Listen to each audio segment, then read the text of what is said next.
सग्गमुखदं धम्मश्रवणकालो अयं भदन्ता धम्मश्रवणकालो अयं भदन्ता धम्मश्रवणकालो अयं भदन्ता नमो तस्स भगवतो अरहतो सम्मा सम्बुद्धस्स नमो तस्स भगवतो अरहतो सम्मा सम्बुद्धस्स नमो तस्स भगवतो अरहतो सम्मा सम्बुद्धस्स।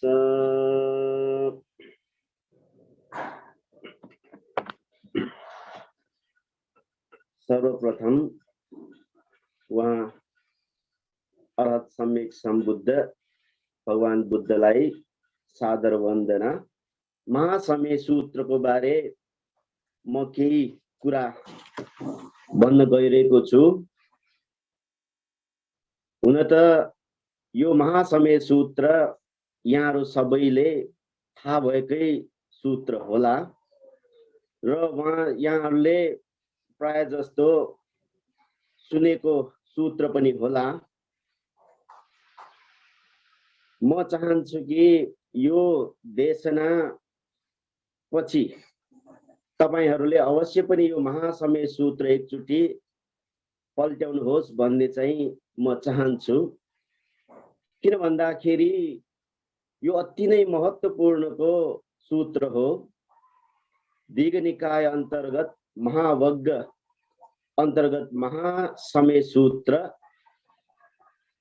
र महापरित्राण किताबमा पनि तपाईहरुले पल्ट्याउनु भयो भने 23 नम्बरौं सूत्रको रूपमा महासमय सूत्र रहेको छ।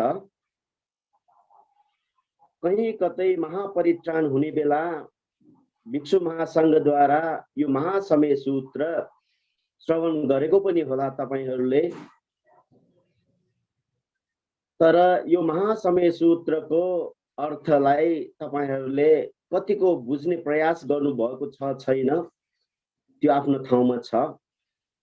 तर तपाईहरुले यो देशना पछि यो महासमय सूत्रको अर्थ पनि एकचोटी पल्ट्याउनु होला।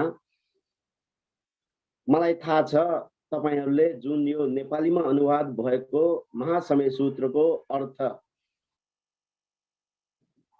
हेर्दैमा तपाईहरुले यो अर्थ चाहिँ बुझ्नुहुन्न र यो महासमय सूत्रको अर्थलाई तपाईहरुले राम्ररी बुझ्न चाहनुहुन्छ भने यसको लागि महत्त्वपूर्ण मूलाश्रको रूपमा अट्ठकथालाई हामीले लिन सक्छौं। अभाग्यवश नेपाली वा नेवारी भाषामा यो अट्ठकथाको अनुवाद चाहिँ अहिलेसम्म भएको छैन। त्यसकारण यो महासमय सूत्र र महासमय सूत्रको अट्ठकथालाई आधारको रूपमा राखेर म आज तपाईहरुलाई यसको बारे बताउन गइरहेको छु। 1 घण्टाको समय छ। मैले यो महासमय सूत्र 1 घण्टा भित्र कतिसम्म मैले व्याख्या गर्न सक्छु त्यो हेर्दै जाम। सकेसम्म चाहिँ म प्रयास गर्ने छु 1 घण्टा भित्र चाहिँ सकाउनको लागि। यो महासमय सूत्र यदि तपाईहरुको घर घरमा देव ब्रह्महरुको वास चाहनुहुन्छ भने अवश्य पनि तपाईहरुले यो महासमय सूत्र पाठ गर्नुहोला। र यो महासमय सूत्र तपाईहरुले पाठ गर्ने क्रममा देव ब्रह्महरुले समेत यसमा चाहिँ धेरै नै मन पराउने सूत्रको रूपमा वहाँ भगवान बुद्धले देशना गर्नु भएको छ। मैले यो सूत्रको गाथा चाहिँ वाचन गरिन। सबभन्दा पहिला यो सूत्र भगवान बुद्धले देशना गर्नुभएको हाम्रै नेपालको भूभागमा रहेको कपिलवस्तु राज्यमा रहेको महावन भन्ने ठाउँमा 500 अरहन्त भिक्षुहरूलाई समेटेर यो सूत्र उहाँले देशना गर्नुभएको हो। खासै यो सूत्रमा हेर्दै जाने क्रममा धेरै ठुलो धर्मको कुरा चाहिँ उल्लेख भएको पाइँदैन, तर अट्टकथा भित्र जाने क्रममा यो सूत्रको गम्भीरता हामीले राम्ररी बुझ्न सक्छौं। सूत्रको सुरुवातमा भगवान बुद्धले देशना गर्नुहुन्छ, एवं मे सुतं एकं समयं भगवा सक्केषु विहरति कपिलवस्तुस्मिन् महावने महता भिक्षु संघेन सद्धिं।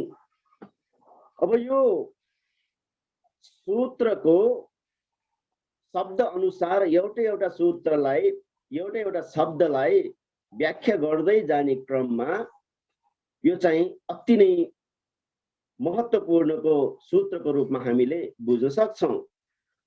मैले पहिला पनि भने शाक्य जनपदमा रहेको कपिलवस्तु राज्यमा महावन भन्ने ठाउँमा 500 जना भिक्षुहरूलाई सम्बोधन गर्दै देशना गर्नुभएको सूत्र हो।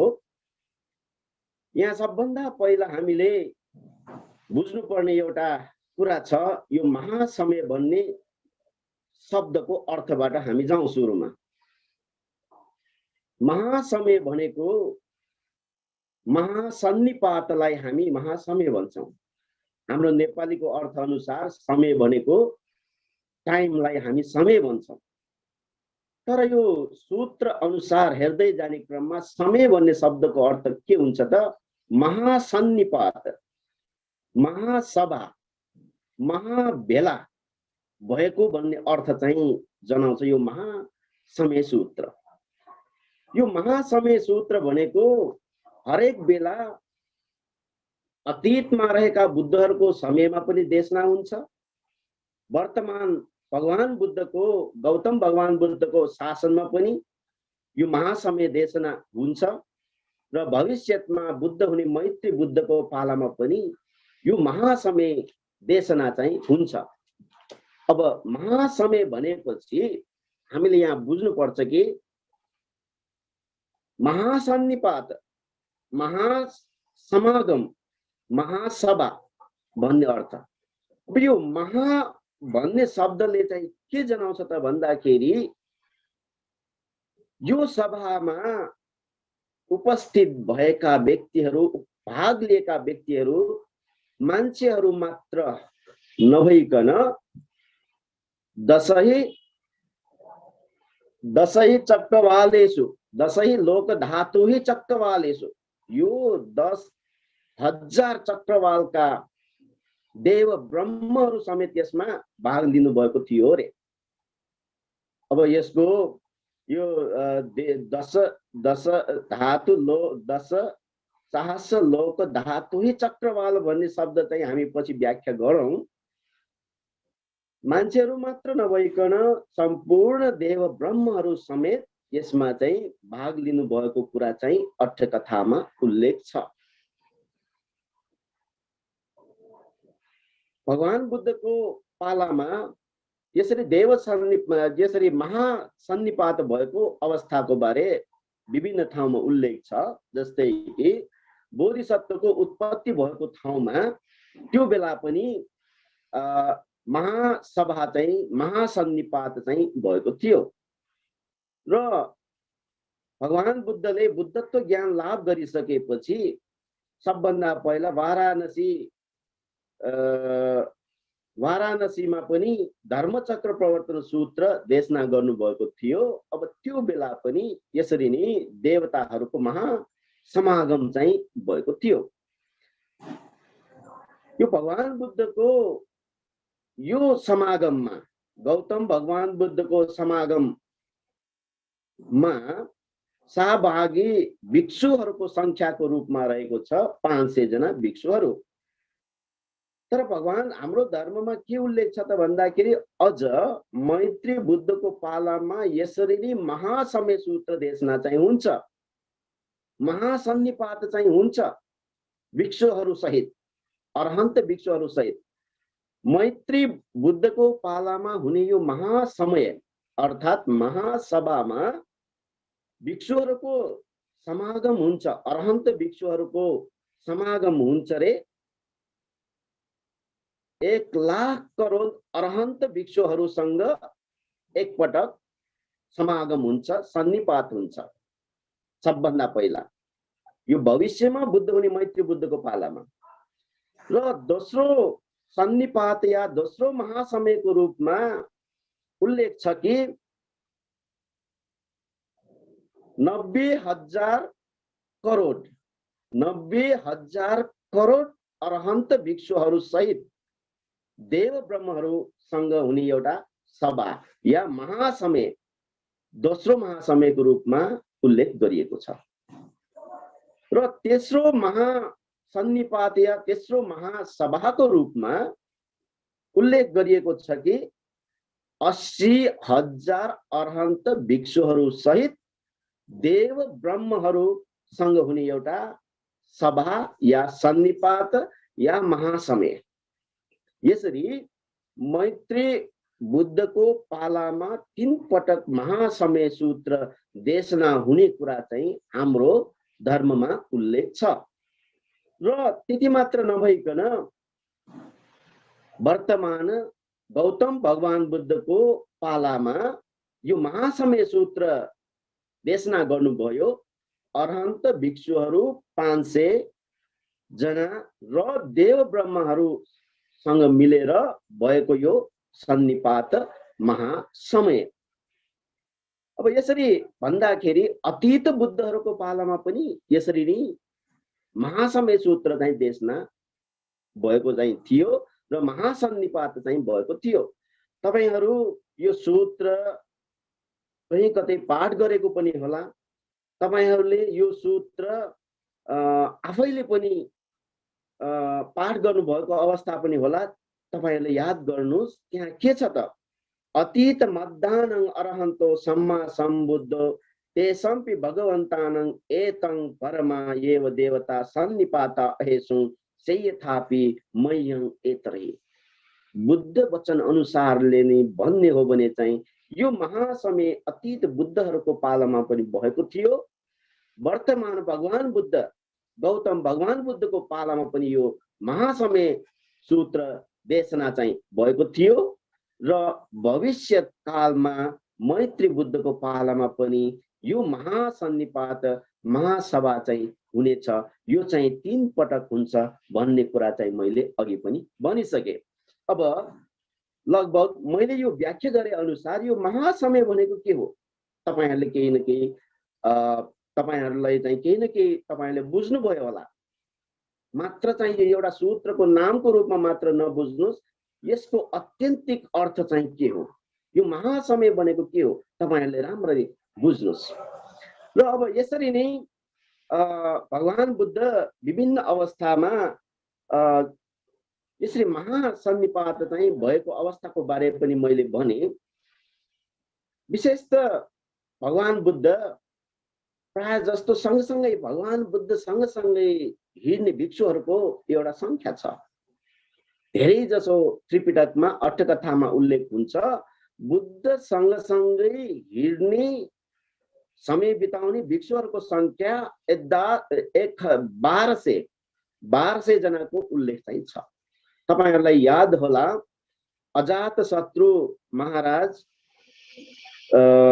जुन वैद्य जीवक वैद्यसँग भगवान बुद्धलाई भेट्न जानुहुन्छ। भेट्न जाने क्रममा चाहिँ त्यहाँ भगवान बुद्ध भिक्षुहरूसँग चाहिँ एउटा सन्निपात या एउटा सभा गरिरहेको हुन्छ र बुद्धले चाहिँ एउटा देशना गरिरहेको हुन्छ। त्यो देशना त्यो अवस्थामा अरहन्त भिक्षुहरूको संख्या चाहिँ 1200 अरहन्त भिक्षुहरूसँग मिलेर उहाँ भगवान बुद्धले एउटा महासन्निपात या एउटा चाहिँ सँगसँगै हिँड्ने भिक्षुहरू सँगसँगै बिताएको समयको रूपमा चाहिँ त्रिपिटकमा उल्लेख छ। यसरी नै गौतम बुद्धको सँगसँगै गौतम बुद्ध सँगसँगै हिँड्ने विशेष भिक्षुहरूको संख्या 1200 को रूपमा चाहिँ उल्लेख छ। अब यसरी जाने क्रममा चाहिँ हामी सूत्र अनुसार सबभन्दा पहिला यहाँ हामीले बुझ्दै जानुपर्ने अलग अलग शब्दहरू छन् यो सूत्रभित्र। हुन त यो सूत्रको धेरै जसो चाहिँ देवताहरूको ब्रह्महरूको नाम मात्रै आउँछ, तर सूत्रको सुरुवातमा हामीले बुझ्नुपर्ने महत्त्वपूर्ण कुरा चाहिँ सूत्रको आरम्भमै पाइन्छ।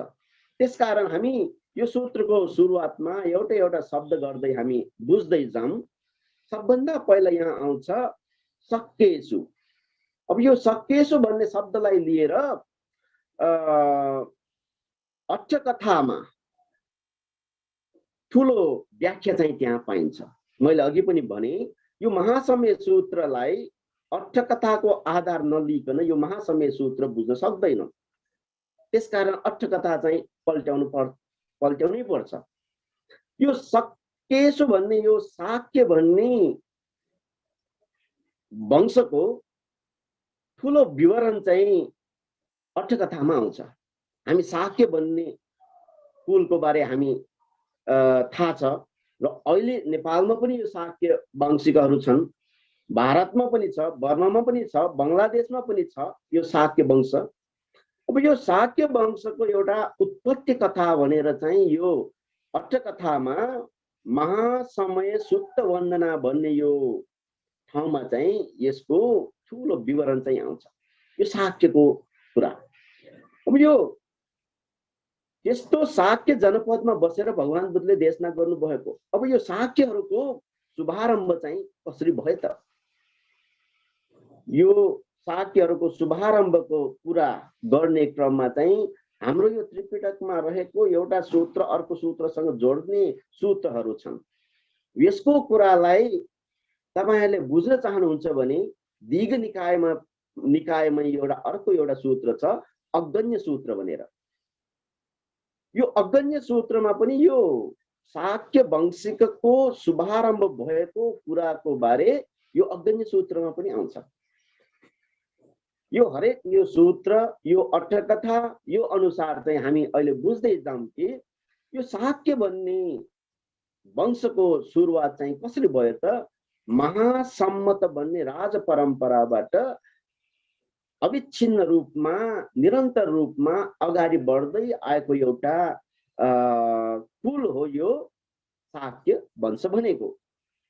यसको कथा वृत्तान्त कस्तो रहेको छ त? ओक्काक भन्ने राजा एकजना छ। यो महासम्मत भन्ने राजाबाट परम्परागत रूपमा अगाडि आउने क्रममा चाहिँ एउटा ओक्काक भन्ने राजाको समय चाहिँ आउँछ। यो महासम्मत भन्ने राज परम्परा कसरी सुरुवात भयो त? अब शाक्यको सुरुवातको बारे हेर्ने क्रममा चाहिँ त्यो ओक्काक राजासँग जोडिन्छ र यो ओक्काक राज परम्पराको सुरुवातको बारे हेर्ने क्रममा चाहिँ त्यो कहाँ गएर जोडिन्छ त? महासम्मत भन्ने राज परम्परासँग जोड्दै जान्छ। महासम्मतबाट सुरुवात हुँदै आएको राज परम्परामा रहेको एकजना ओक्काक भन्ने राजा थियो र त्यो ओक्काक भन्ने राजाले सुरुवात गरेको यो वंशलाई नै हामी के भन्छौं? शाक्य भन्छौं। मैले यो धर्मदेशना गर्ने क्रममा यो शाक्य वंश शाक्य कुलका उपासक उपासिकाहरू पनि मैले देखिरहेको छु। तपाईहरुले पनि हाम्रो यो कुल परम्परा चाहिँ कसरी सुरुवात भयो त्यसको बारे चाहिँ ख्याल गर्नुस्। त्यसको बारे चाहिँ तपाईहरुले पनि बुझ्नु आवश्यक छ। महासम्मत यो लोक विनाश सँगसँगै यो संसारमा भएका सबै चीज चाहिँ ध्वस्त भएर जान्छ। ध्वस्त हुने क्रममा चाहिँ एउटै मात्र ब्रह्मलोक बाँकी रहन्छ। त्यो ब्रह्मलोकलाई हामी के भन्छौं? आबस्र ब्रह्मलोक भन्छौं। अब त्यो आबस्र ब्रह्मलोकमा रहेका सत्व प्राणीहरू त्यहाँ रहेका प्राणीहरू सत्वहरू उहाँहरूको विशेषता धेरै छन्। त्यो चाहिँ के हो त भन्दाखेरि स्वयं प्रभा, उहाँहरूको स्वभाव आवास र दिव्य लोकमा ब्रह्मलोकमा रहेका त्यो ब्रह्महरूको सबभन्दा पहिलो स्वभाव भनेकै के हो? स्वयं प्रभा। स्वयं प्रभा भनेको उहाँहरूको देख्न सक्ने कुनै प्रकारको रूप चाहिँ भौतिक रूप चाहिँ छैन, तर के छ त भन्दाखेरि उहाँहरूको मनोमय काय छ मात्र, चित्त मात्र। तर उहाँहरूको यो शरीरबाट चाहिँ के फैलिन्छ त भन्दाखेरि जाजल्यमान आलोक चाहिँ उहाँ फैलिन्छ। अब यो एउटा स्वभाव। अनि अर्को चाहिँ प्रीतिवक्का, उहाँहरूले चाहिँ कुनै प्रकारको आहार सेवन गर्नुपर्ने आवश्यक छैन, उहाँहरूको आहार भनेकै के हो? प्रीति, प्रीतिवक्का। अनि अर्को चाहिँ अन्तलिक्ष चरा, उहाँहरू चाहिँ हामी जस्तो हिँड्ने खालको होइन कि उहाँहरू चाहिँ यो हावामा उड्ने खालको, जस्तै कपास जस्तो। अन्तलिक्ष चरा भनेको यो आकाशमा हावामा उड्ने कपास जस्तो उहाँहरू यसरी जान सक्नुहुन्छ। मनोमय, उहाँहरूको चाहिँ एउटा भौतिक रूप चाहिँ छैन, चित्त मात्रै छ। र दीर्घजीवी उहाँहरूको आयु पनि अति नै लामो हुन्छ। अब त्यहाँ आवास र दिव्य ब्रह्मलोकबाट चाहिँ सत्व कोठा छ यो पृथ्वीमा आइसकेपछि, यो पृथ्वीमा पृथ्वीको कुनै पनि खाद्य पदार्थ जुन यो पृथ्वी त्यो बेला चाहिँ एउटा घिउ जस्तो हुन्छ र यो जमिन चाहिँ त्यो बेला कस्तो हुन्छ? एउटा घिउ जस्तो हुन्छ। अब त्यो पृथ्वीसँग उहाँहरूको यो मनोमय काय स्पर्श हुने क्रममा चाहिँ उनीहरूलाई चाहिँ एउटा कुनै प्रकारको रस चाहिँ रस थाहा हुन्छ। अब उनीहरूले चाहिँ के गर्नु थाल्छ त? त्यो रस चाहिँ लिन खोज्छ, त्यो चाहिँ खान खोज्छ। अब यसको चाहिँ लामो व्याख्या चाहिँ के छ त, कहाँ छ त भन्दाखेरि अग्नि सूत्रमा छ। तपाईहरुले त्यो सूत्र पनि पढ्नु होला है। अब म सबै कुरा चाहिँ म भन्दिन। अब यसरी आउने क्रममा चाहिँ त्यहाँबाट चाहिँ आवास र दिव्य लोक ब्रह्मलोकबाट आएका यो ब्रह्महरूबाट चाहिँ एउटा मनुष्य वर्गको निर्माण हुन्छ यो पृथ्वीमा। त्यो बेला चाहिँ कुनै प्रकारको नेता चाहिँ थिएन, कुनै प्रकारको राजा थिएन। त्यो समयमा राजा नभएको देशमा चाहिँ धेरै जस्तो चाहिँ अपराध हुने भनेको स्वाभाविक हो। त्यो कारणले गर्दाखेरि त्यो बेला के हुन्छ त भन्दाखेरि एउटा ठुलो त्यो मान्छेहरू बीच चाहिँ धेरै नै आतंक मच्छ र त्यहाँ चाहिँ धेरै नै अपराध हुन्छ। त्यसकारणले त्यो अपराध नियन्त्रणको लागि त्यो मान्छेहरू मिलेर चाहिँ के सहमतिमा आउँछ त भन्दाखेरि हामी बीचमा कुनै एउटा नेता हामी छानौं। त्यो नेता छानेर चाहिँ हामी हामीलाई चाहिँ कन्ट्रोल गर्ने, नियन्त्रणमा राख्ने नेताको रूपमा चाहिँ हामी उहाँलाई छानौं भनेर चाहिँ सहमति भएर चाहिँ उहाँहरूको बीचमा चाहिँ एकजना नेता चाहिँ छान्छ। त्यो चाहिँ के हो त भन्दाखेरि महासम्मत, महाजनेन सम्मतोति महासम्मत।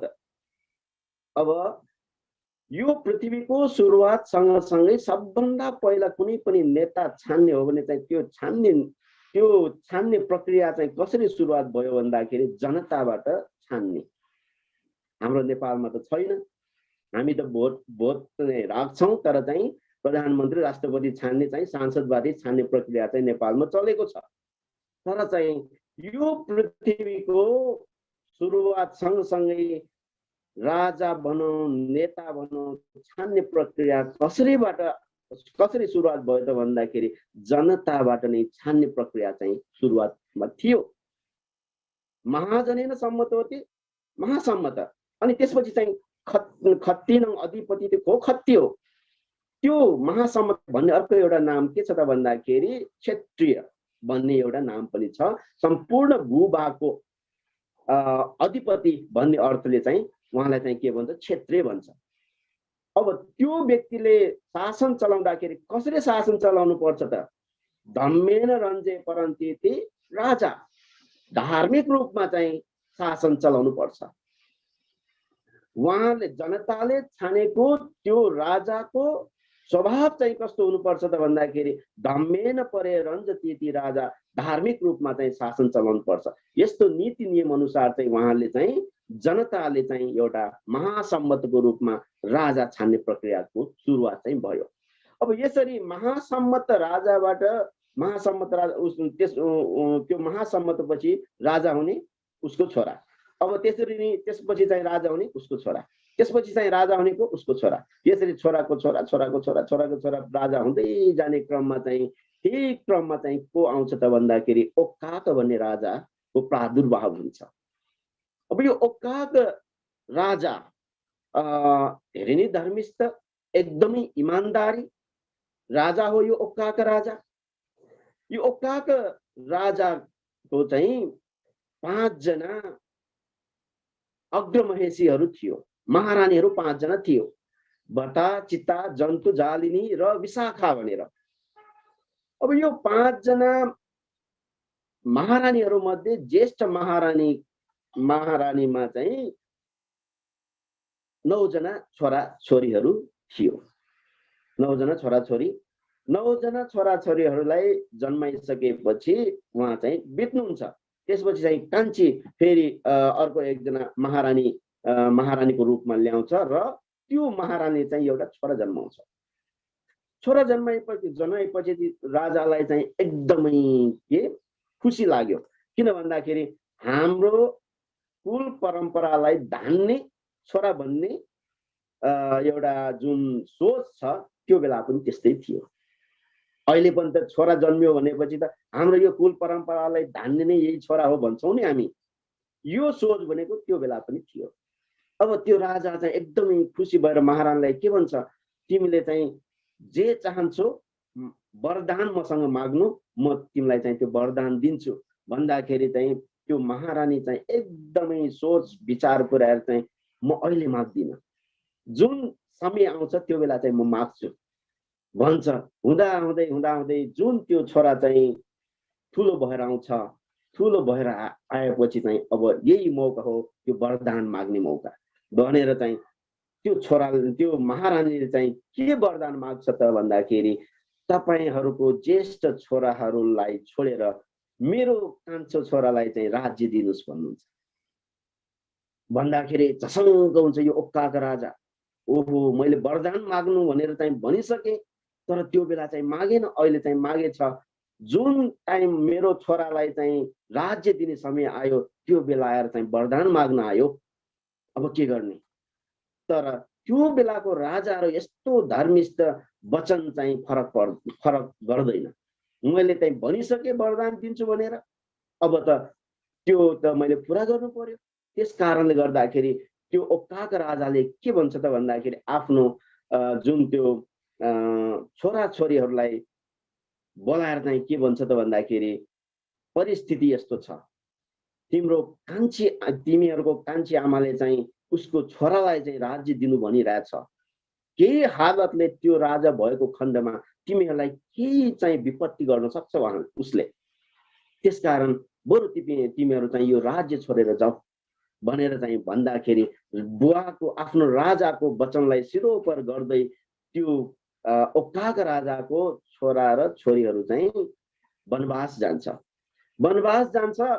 त्यो छोरा छोरीहरू चाहिँ ओक्काक मुख, करकण्डु, हत्थिनिक, कासिनीपुर, प्रिया, सुप्रिया, अनादा, विजिता, विजितसेना, यसरी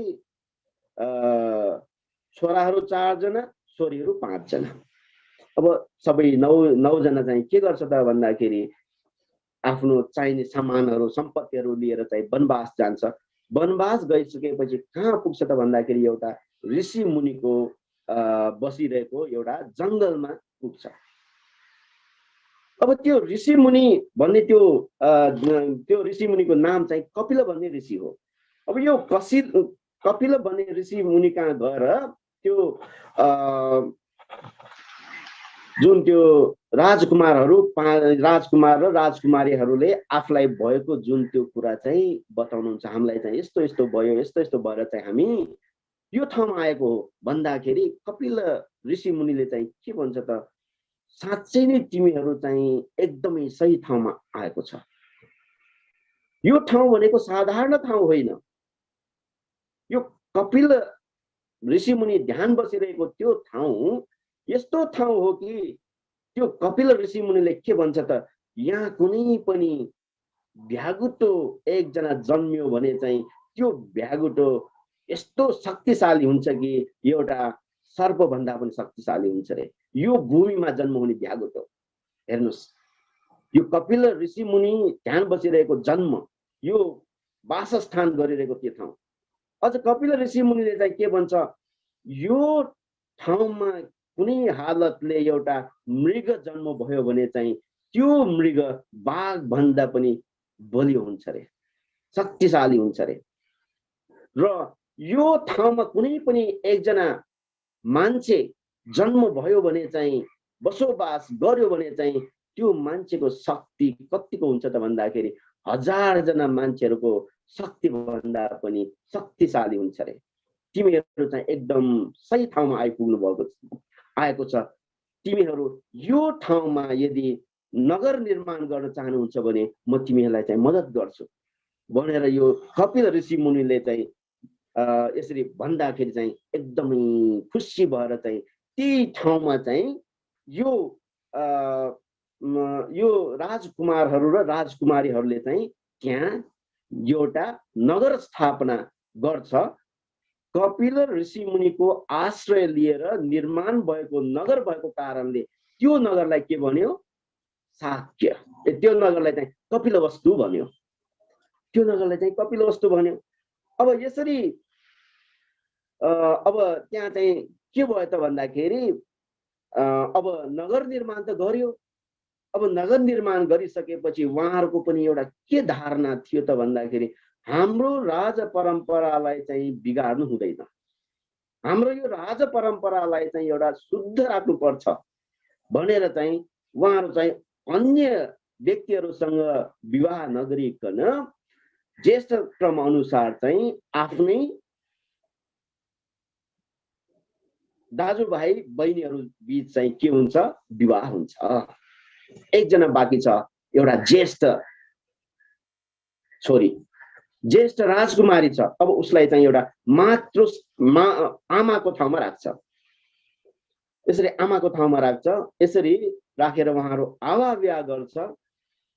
यसको बारे ओक्काक राजाले चाहिँ बढी चिन्तित भएर मेरो छोराहरू कहाँ गयो होला, के गयो होला भनेर बढी चिन्तित भइरहेको अवस्था हुँदाखेरि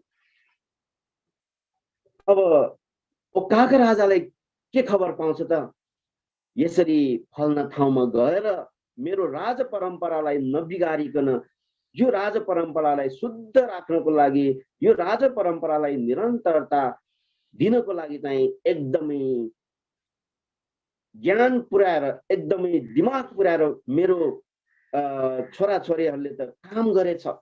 मेरो छोराछोरी त साँच्चै नै कुशल छोराछोरीहरू रहेछ भनेर यो ओक्काक राजाको मुखबाट चाहिँ के शब्द निस्किन्छ त भन्दाखेरि सक्यावतबो कुमारा, मेरो छोराछोरीहरू त साँच्चै नै कुशलवान नै रहेछ भन्ने यो शब्द मुखबाट निस्किने बित्तिकै त्यो ओक्काक राजाको मुखबाट निस्किएको त्यो शब्दलाई लिएर शाक्य भन्ने वंशको सुरुवात चाहिँ भयो।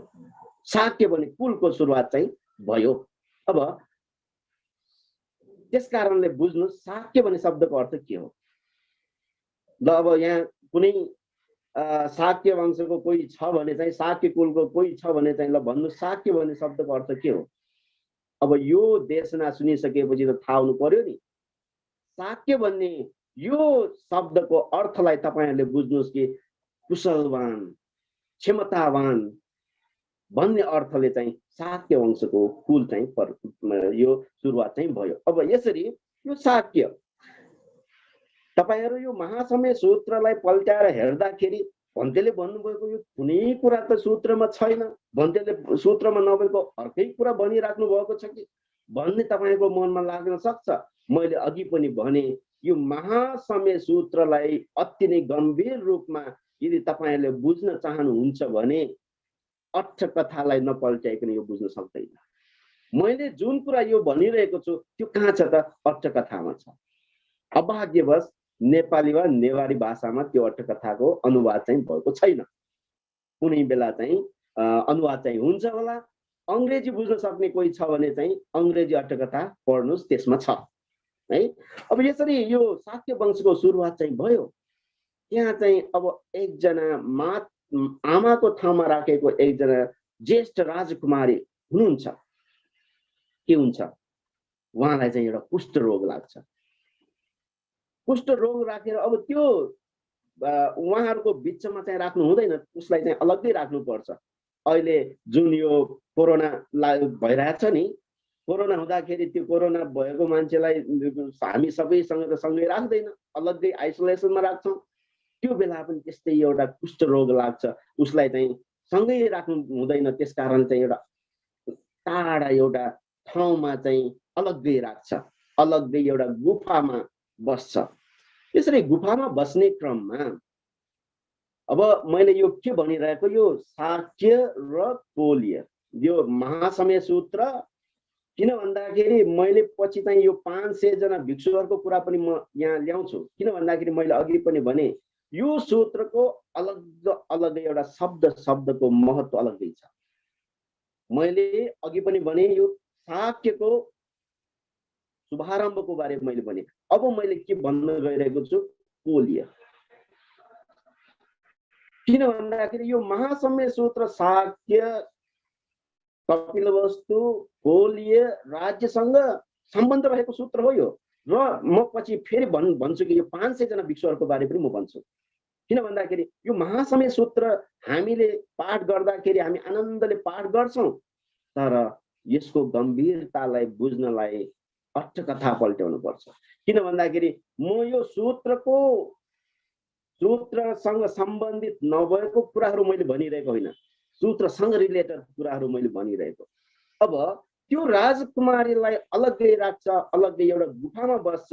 बस्दाखेरि त्यहाँ एउटा राजा एकजना पनि कुष्ठ रोग लागेको, त्यो राजा चाहिँ निको भइसक्यो। त्यहाँ नजिकै जाँदाखेरि त्यो राजाले के चाल पाउँछ त भन्दाखेरि यो प्रदेशमा, यो आसपासमा कोही मनुष्य बास चाहिँ गरिरहेको जस्तो लाग्छ।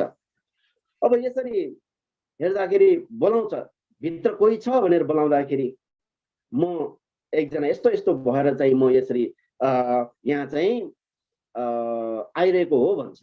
अनि त्यो राजाले पनि के भन्छ, त्यो राजाको नाम चाहिँ राम राजा। म पनि उहाँले त्यो चाहिँ उसले चाहिँ के भन्छ, तिमी त्यसो भए चाहिँ त्यहाँबाट बाहिर आऊ भन्छ। म त्यसरी हत्तर पत्तर बाहिर आउँदिनँ, म चाहिँ एउटा राजकुमारी हो भन्दाखेरि उसले के भन्छ, तिमी राजकुमारी हो भने चाहिँ म पनि एउटा राजकुमार, म पनि एउटा राजा हो, राज परम्पराकै हो, त्यसकारण तिमी आउनु भन्दाखेरि त्यहाँ चाहिँ एउटा उनीहरू बीच चाहिँ राजकुमारीको मनमा के खेल्छ त भन्दाखेरि यो कुनै शत्रुहरू आएको हो कि भन्ने खालको एउटा शङ्का लागेर उहाँहरू बीच चाहिँ राज परम्पराको गोप्य कुराहरू गर्न थाल्छ। त्यसलाई चाहिँ हामी के भन्छौँ त भन्दाखेरि क्षेत्रीय मायौँ भन्छ। पाली शब्द भन्दाखेरि क्षेत्रीय मायौँ भन्छ। त्यो गोप्य कुरा भनेको के हो त भन्दाखेरि त्यो गोप्य कुरा के भन्दाखेरि अब जुन आर्मीहरू युद्धमा जाँदाखेरि कुनै कुनै बेला चाहिँ शत्रुहरूको भेष लगाएर पनि आउन सक्छन् त, चिन्न नसक्ने गरी। त्यो बेला चाहिँ त्यो आर्मी बीच चाहिँ आफ्नो अलग्गै एउटा कोड हुन्छ, यो हाम्रो मान्छे हो भनेर चिन्नको लागि। अब त्यो कोड अनुसार चाहिँ उहाँहरू कुराकानी भइसकेपछि त्यहाँबाट उनीहरूले के थाहा पाउँछ त भन्दाखेरि यो चाहिँ हाम्रै मान्छे हो भनेर थाहा पाउँछ। यस्तो खालको एउटा गोप्य कुरालाई हामी के भन्छौँ, क्षेत्रीय मायौँ भन्छौँ। अब त्यो राजकुमारी र त्यो राजा बीच चाहिँ त्यो गोप्य कुरा चाहिँ राज परम्पराको बारे चाहिँ कुरा गर्दाखेरि त्यो राजकुमारीले चाहिँ थाहा पाउँछ यो साँच्चै नै राजा नै रहेछ भनेर थाहा पाउँछ। थाहा पाएर चाहिँ बाहिर आएर कुरा गर्छ। कुरा गर्दाखेरि मलाई पनि त्यस्तै कुष्ठ रोग लागेको थियो। मैले चाहिँ एउटा कोलीय भन्ने एउटा रुख छ, त्यो रुखको हाँगा त्यो रुखको जराहरू सबै मिसाएर औषधि गरेको कारणले मलाई निको भयो, त्यस कारणले म तिमीलाई पनि निको पारिदिन्छु भनेर यसरी भन्दाखेरि चाहिँ ठिकको छु। त्यो त्यसरी जुन त्यो राजा र त्यो राजकुमारी बीच चाहिँ यसरी कुराकानी भइसकेपछि त्यो कोलीय भन्ने रुखको पात जराहरू त्यो मिसाएर जुन त्यो औषधि गर्दाखेरि उहाँलाई पनि त्यो निको हुन्छ। अब कोलीय भन्ने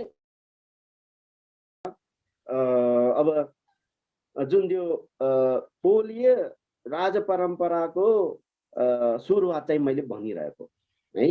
अब त्यो कोलीय राज परम्पराको सुरुवात चाहिँ कसरी हुन्छ त भन्दाखेरि कोलीय रुखको जरा पात त्यो सबै मिलाएर चाहिँ औषधि गरेर त्यो कुष्ठरोग चाहिँ निको भयो। त्यहाँबाट चाहिँ त्यो कोलीय जनपदको निर्माण चाहिँ भयो।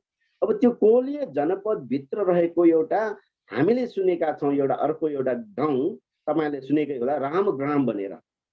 त्यो राम राजाको नामबाट निर्माण भएको एउटा शब्द के हो त भन्दाखेरि यो रामग्राम। अब यसरी शाक्यहरूको वंश परम्पराको कुरा यसरी आउँछ, महासम्य सूत्रसँग जोडेको छ र फेरि यो महासम्य सूत्रसँग चाहिँ यो कपिलवस्तु भन्ने राज्यको कुराहरू जोडेको छ। यो महासम्य सूत्रसँग चाहिँ यो कोलीय भन्ने जनपदको कुराहरू जोडेको छ र रामग्रामको कुराहरू जोडेको छ। अब यो कपिलवस्तु भनौँ, यो कोलीय भनौँ, रामग्राम भनौँ, यो सबै चाहिँ के हो त भन्दाखेरि एउटा शाक्यहरूको बसोबास रहेको एउटा जनपदको रूपमा, एउटा प्रदेशको रूपमा हामीले बुझ्न सक्छौँ। अब यो यसरी अब जनपदहरूको निर्माण चाहिँ भयो।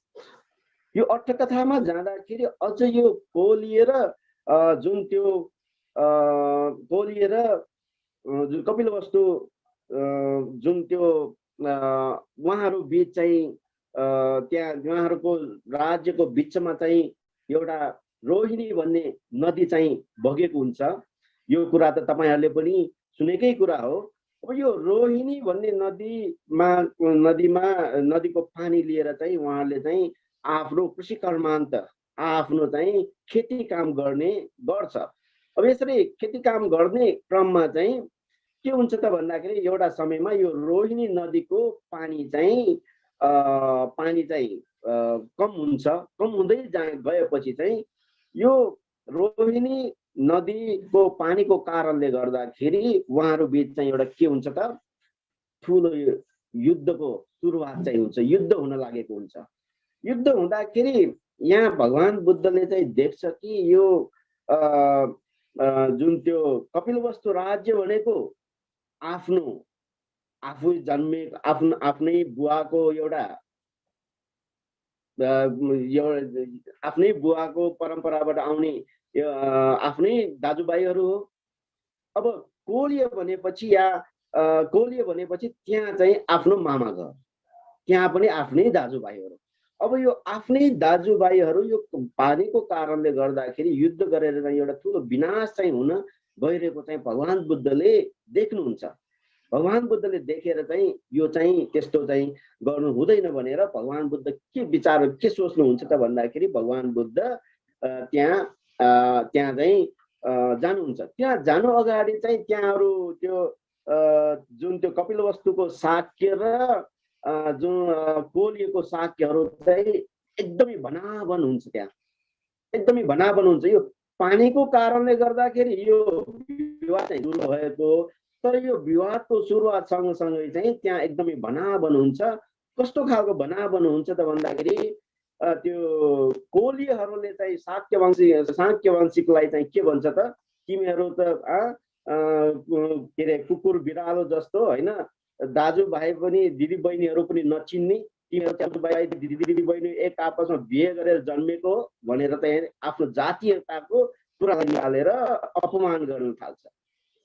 अनि फेरि कपिलवस्तु शाक्यहरूले चाहिँ कोलीहरूलाई चाहिँ के भन्छ त भन्दाखेरि तिमीहरू त के त्यो एउटा कुष्ठरोग भएर चाहिँ बस्ने ठाउँ नभएर अलग्गै अछुत मान्छेहरू जस्तो बसेर त्यस्तै किसिमले हुर्केको मान्छेहरू बनेर यसरी एक आपसमा जातीयताको कुरालाई लिएर भनाभन गर्न थाल्छ।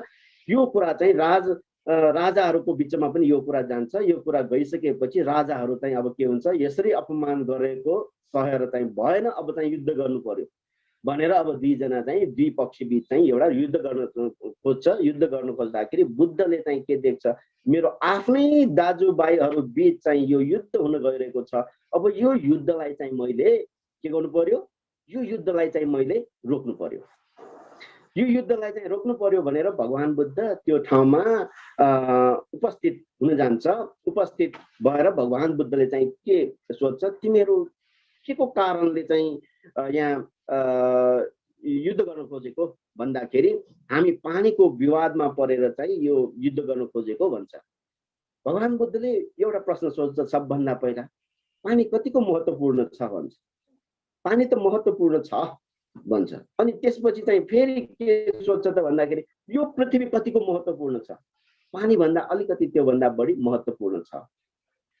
अनि त्यसपछि राजकुमारहरू कतिको महत्त्वपूर्ण छ त, त्यो त सबभन्दा बढी नै महत्त्वपूर्ण छ नि त भनेर भन्दाखेरि जब कम महत्त्वपूर्ण रहेको यो पानीको विवादको कारणले गर्दाखेरि तिमीहरू राज्य सम्हाल्ने, भोलि पर्सि गएर राज्य सम्हाल्ने तिमीहरू राजकुमारहरू विवादमा परेर चाहिँ किन यो विनाश गर्न खोजेको, किन एक आपसमा चाहिँ तिमीहरू चाहिँ यसरी युद्ध गर्न खोजेको भनेर त्यहाँ चाहिँ भगवान बुद्धले चाहिँ जातक कथाहरूको देशना पनि गर्नुहुन्छ।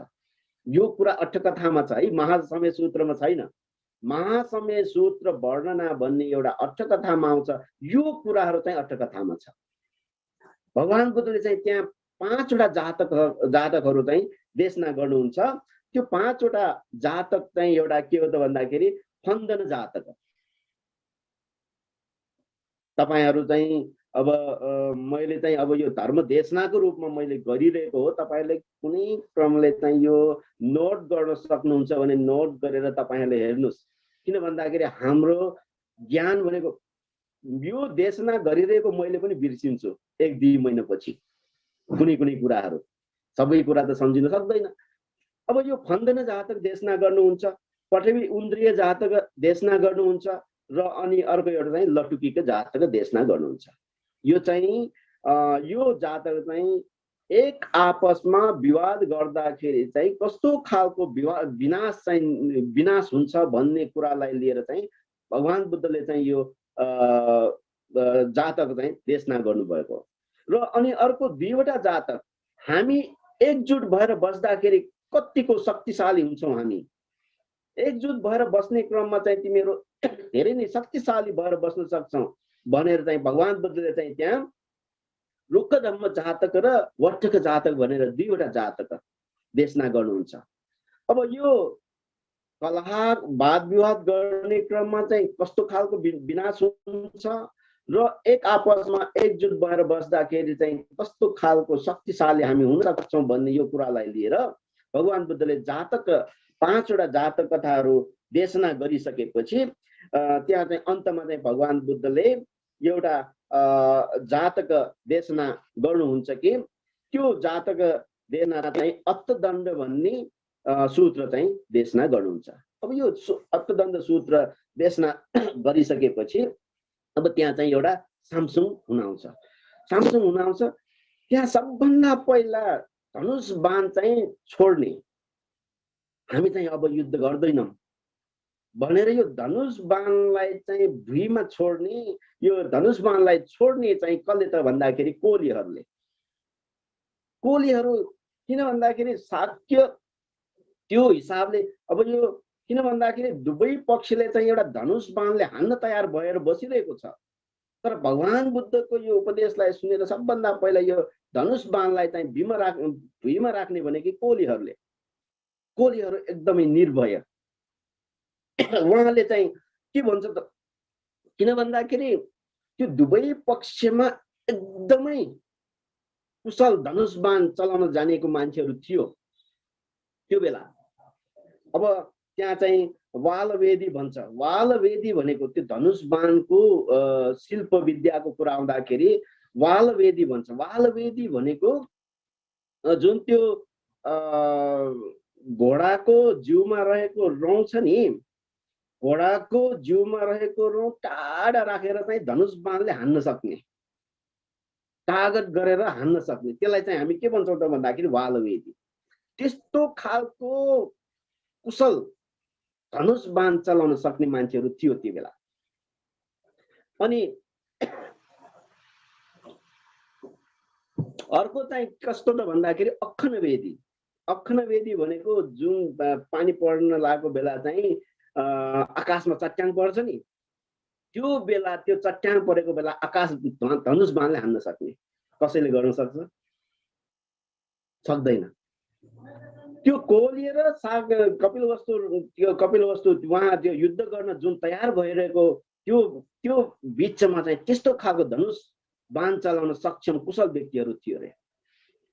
अब त्यस्तो बेला चाहिँ सबभन्दा पहिला धनुष बाण भुइँमा राख्ने नि कसले त भन्दाखेरि कोलीहरूले। कोलीहरूले के भन्छ त भन्दाखेरि अम्मे हनन्तुवा पच्चन्तुवा, हामीलाई चाहे मारोस् जे गरोस् हामी चाहिँ युद्ध गर्दैनौँ भने धनुष बाण तल राख्छ। किन?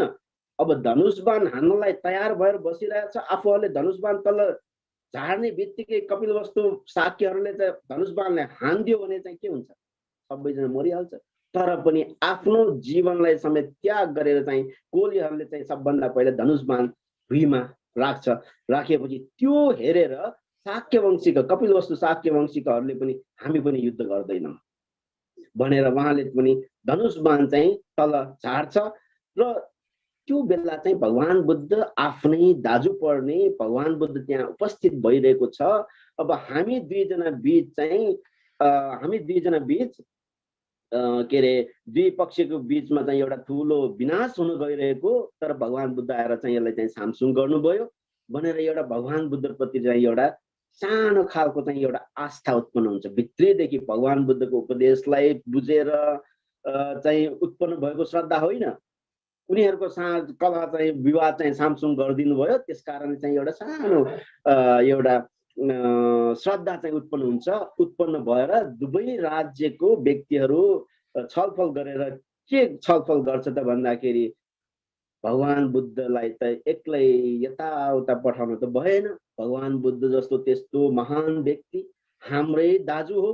अब हाम्रै दाजु जस्तो त्यस्तो महान व्यक्तिलाई चाहिँ एक्लै चाहिँ छोडिदियो भने त अब उहाँलाई कुनै प्रकारको हानि गर्न पनि सक्छ कसैले, हैन? त्यस कारणले चाहिँ उहाँहरूको सुरक्षाको लागि भए पनि हामी दुवै पक्षबाट चाहिँ 250 हामी राजकुमारहरू प्रवजित हौं भनेर प्रवजित बनौं भनेर चाहिँ उहाँहरू कुराकानी गर्न कुरा गर्छ, सहमतिमा आउँछ। अब दुवै कुलको कोलीयबाट चाहिँ 250, कपिलवस्तुको शाक्यहरूबाट 250 गरेर 500 जना चाहिँ भगवान बुद्ध कहाँ आएर प्रवजित हुन आउँछ। अब सूत्रको सुरुवातमा मैले के भनेको थिएँ त भन्दाखेरि महावने महाता भिक्खु संघेन सद्दिङ पञ्चमत्ते भिक्खु संघे सब्बे हेव अरहन्ते। अब 500 जना भिक्षुहरूको कुरा यहाँ आउँछ।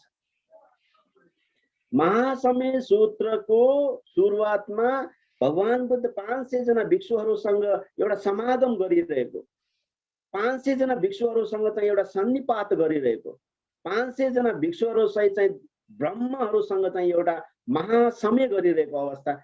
यो 500 जना भिक्षुहरू कहाँबाट आए त?